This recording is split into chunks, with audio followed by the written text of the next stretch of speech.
Welcome to Management TV. Today we are with Michael Porter, the #1 authority in the world in strategy, a Harvard Business School professor, and a famous author who wrote a book almost 25 years ago on competitive advantage.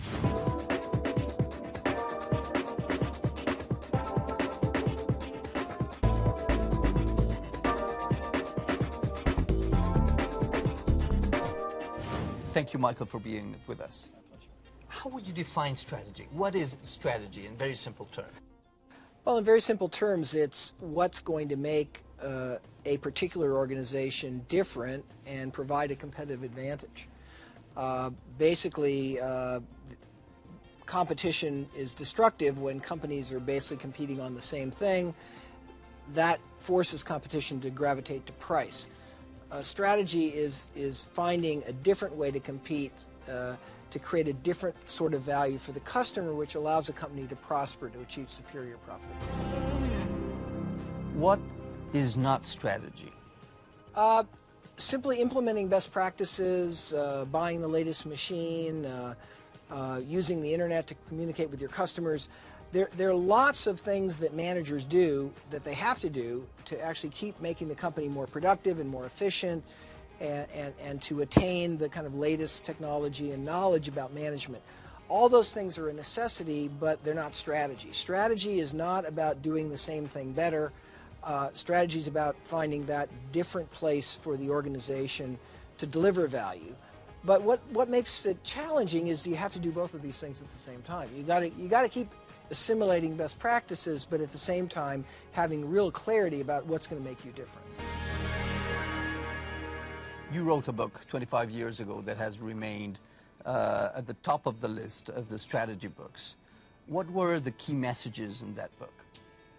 Well, I've written a number of books about strategy. I think my first really major book on strategy was a book called Competitive Advantage, and I think the really major message of that was really how to look at the industry in which you compete and how to think about what causes industry profitability and how, by understanding that, a company can improve its own position. In that book, I introduced the so-called 5 forces framework, that in any industry you've got to look at the power of the customer, the power of the supplier, the barriers to entry, the threat of substitute products, and the nature of the rivalry itself, and that those 5 forces collectively define really the profit potential of any business. And this was, I think, a breakthrough in the field, because really we had no systematic way of looking at industries. The next book was a book called Competitive Advantage, in which I really talked about how to look at a company's own position and introduce the concept of the value chain. Any company, when it competes, is simply conducting a lot of activities, marketing activities, procurement activities, service activities, and so forth.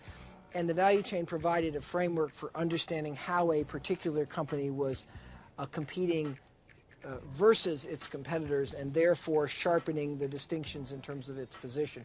I would also say that equally important to the first 2 books is an article called What is Strategy, which really tried to get at the fundamental distinction between strategy and operational improvement. So I think if I had to sort of highlight the major concepts that have made my work relatively enduring, it would be some of those ideas. And after 30 years, what has changed? Is everything relevant, or have things evolved? Well, I've always focused not on the specifics of how a particular industry operates or a particular company competes. I've always been looking at really the deep fundamental underpinnings of competition. So, of course, industries are very different today than they were 30 years ago. We're much more global, there's different technology, things move at different speed, but actually the same 5 forces still determine profitability. It's still the power of the customer, the power of the supplier. So I think in some sense everything has changed, but at least from my point of view, very little has changed, in the sense that the enduring fundamentals of industry structure and the value chain and the importance of price and cost in determining superior performance, the distinction between operational effectiveness and positioning. All those things are what I would say are really competitive fundamentals that are timeless. And then at any given moment in history, the weights, if you will, or the specifics are constantly evolving. So I wrote a paper called Strategy in the Internet, which was written during the height of the Internet bubble. I think it was published in 2001. And at that point, we thought that the Internet had made everything different. And what became clear is, of course, it hadn't changed anything. There was still, industry structure still mattered, and you still had to have a competitive advantage. And so, again, that's why. Now, there are other authors and other thinkers that really focus on helping us interpret and draw implications about a particular major development, like globalization or IT. But that's not the nature of the kind of work that I've tended to.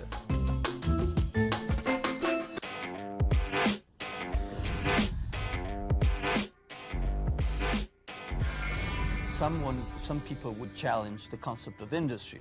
Yeah. If you take, for example, this device, what industry is it? Is it a phone? Is it a computer business? Or even a restaurant? Yeah. Is it in the food business, in the entertainment business? More and more, the boundaries of industries are less clear. Would you agree with that? Well, I'd say that the boundaries of industries can certainly evolve and shift and change. I'm not sure that they're not clear. At any given point in time, by thinking about fundamental economics, we need to draw a set of boundaries at that moment. And so what we called a phone before is that industry definition is probably now a broader definition. Okay. Now, whenever we look at an industry and whenever we look at how companies compete, we've got to always be sensitive to where are the right boundaries and how are those boundaries evolving.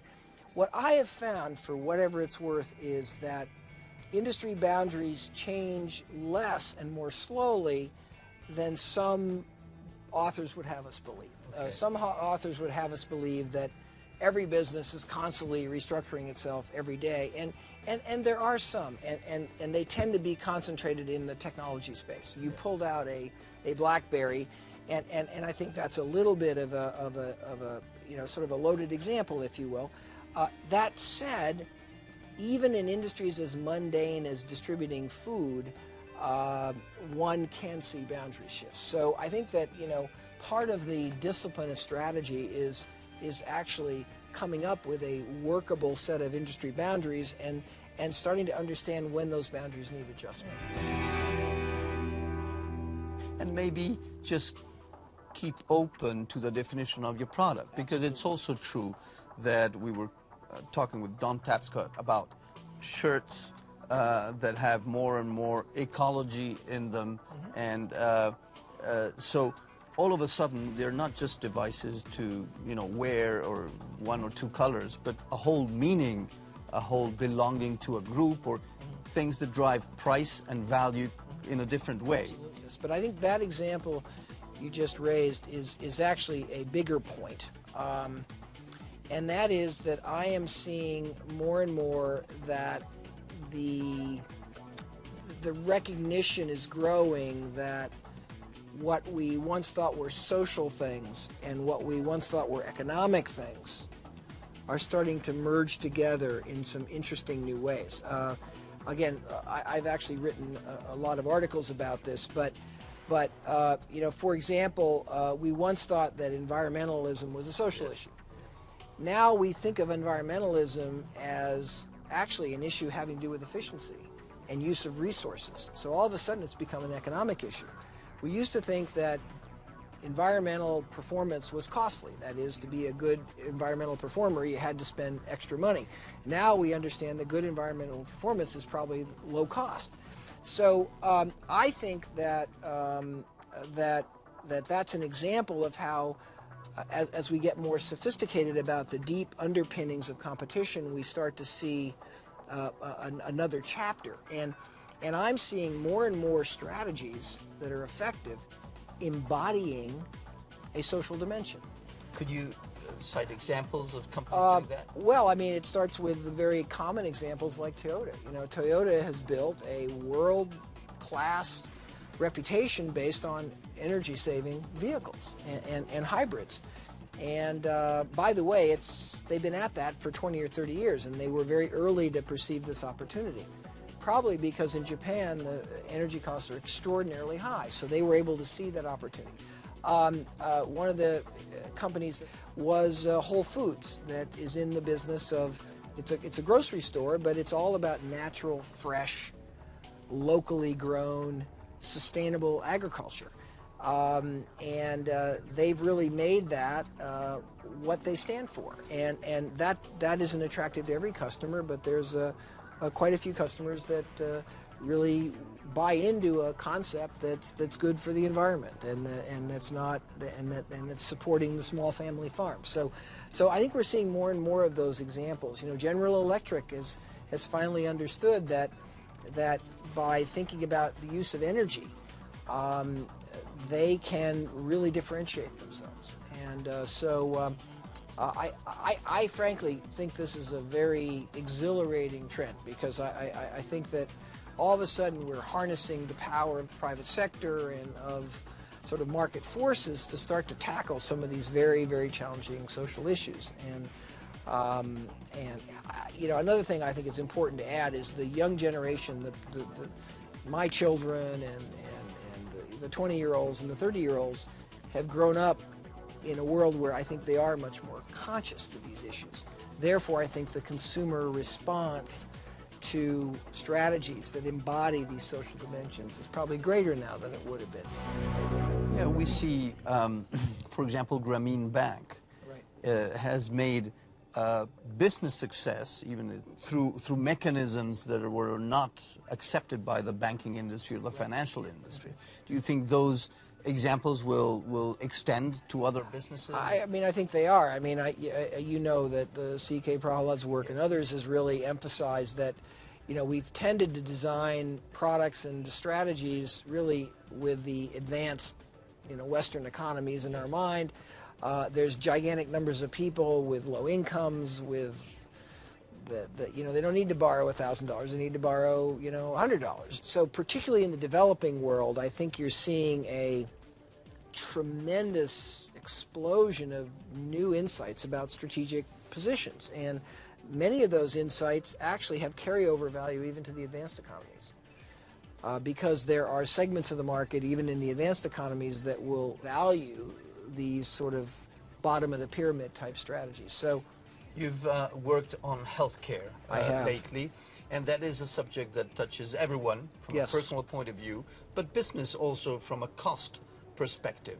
What is your vision on the future, on the next 10 years of healthcare, and where will it evolve?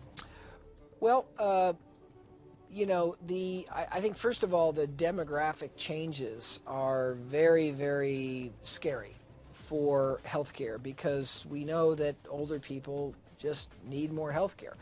And as we have new treatments and new therapies for more and more things, things that used to be just normally part of growing old are no longer accepted. And so people expect and should expect excellent care. We have more and more chronic conditions. Things that used to be fatal are now chronic. Cancer now is become, in many cases, a chronic condition, not a dreaded fatal disease. So all of that, very expensive, very expensive to sustain. Yeah.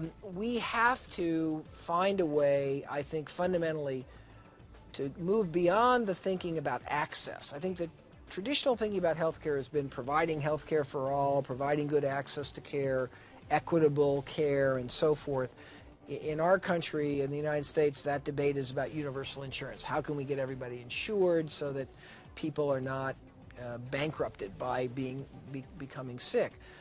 Now I think the access challenge remains, and we're still debating it in the United States, but I think increasingly the challenge is the delivery challenge. How can we actually deliver care effectively and efficiently? How can we actually improve the value of delivery? And I found as I worked in this field more and more over the last 6 or 7 years that this is not the way that people think about healthcare delivery. Healthcare delivery is stuck in a very old delivery paradigm. It looks very much like it did in 1950. You have hospitals and clinics and primary care, and it's a very fragmented system. It's a very local system. It's a system that's inpatient-centric. That is, the center of the universe is the hospital, and the outpatient part is kind of on the side. We pay differently for outpatient and inpatient. We don't think of care in terms of the cycle of care for the disease. We organize around the doctor's specialty, not around the patient's needs. So I think there's a tremendous need and a tremendous opportunity to really transform the value of healthcare. So that currently is probably the single biggest focus of my time, not only in the United States, where of course we have the massive cost, but surprisingly in Sweden and Netherlands and Germany and all over the world, every country has started to recognize that we need to bring some fresh thinking to delivery. So that's what I've been focusing on.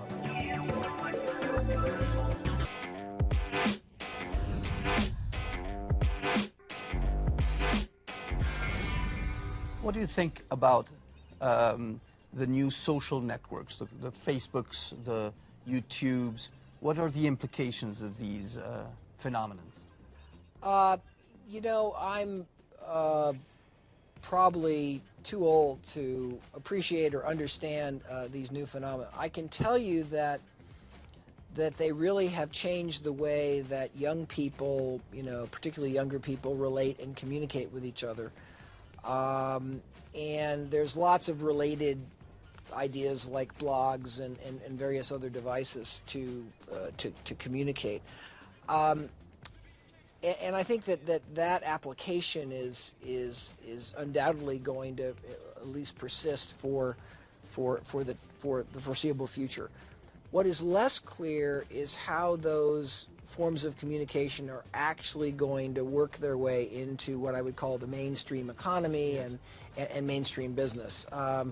Because I think that it's not clear how they connect in some very clear way to value creation or commerce, or what people will integrate into their work as opposed to their leisure time. So, or even can you read their strategy, because they don't charge? I mean, it's hard to see how they will sustain. Well, it's a little bit like the internet bubble. That is, you know, gee whiz, look at what we can do. Look at all the people that use it. But ultimately, if nobody's willing to pay, and there's not some kind of a way of really realizing the value, then ultimately you don't have a sustainable phenomena. You know, for every 100 internet companies, there were probably only 2 that survived, and that was because only those 2 were doing something that really could capture the value they were creating. So I think that the social networking and these kind of new forms of communication are a little bit of a bubble. I think email and texting is here to stay. I think that's just making communication more efficient and more effective. But I think these kind of blends between leisure and social, I think their impact on the real economy is probably going to be relatively limited. You've worked with governments and private companies. Yes. What do they have to learn from each other? I think governments tend to be focused on, on the public good and on meeting social needs. We must have governments. Somebody has to set the rules. Somebody has to be the referee. Somebody has to set the standards, or you can't have a functioning economy. I think what governments increasingly need to learn is they need to learn more about business, because increasingly the public policy, particularly towards the economy, is no longer just setting macroeconomic standards. It's getting very, very hard to create the environment for a successful economy, and traditional kinds of government policy, I think, are falling short. I think governments also need to learn more about strategy, particularly those parts of government that deliver services to the public, and increasingly we're starting to see governments set goals and objectives and define value and define strategies, and I think that's a welcome development. companies, as I was saying earlier, I think are starting to get the sense that there's a social dimension Yes. to what they do, and that they need to start viewing government not as the enemy, but as somebody they can collaborate with to actually create sort of these win-win opportunities for both economic value but also social value. And that the social issues are not exclusively to be solved by the Absolutely. government, but In they fact, also have a role. In fact, I think that we as a society are learning that many social issues cannot be solved by government and demand the collaboration of the private sector, including the NGO sector. But again, so in a sense, this is all very encouraging. I think this is a time in history where people can get depressed, about Iraq or about this or about that. But I think that we have risen to a new level, I think, of awareness of the importance of many social issues and the acceptance of social values. We've also moved to a new level of mobilizing the private sector and the market and other institutions to take on roles that government used to be the only one that could play. So I think that bodes well for kind of the general direction of society. But there's obviously new challenges every day, healthcare being one of the greatest ones. Great closing remarks. Thank you very much, Michael, for being with us. My pleasure. Thank you for being with us.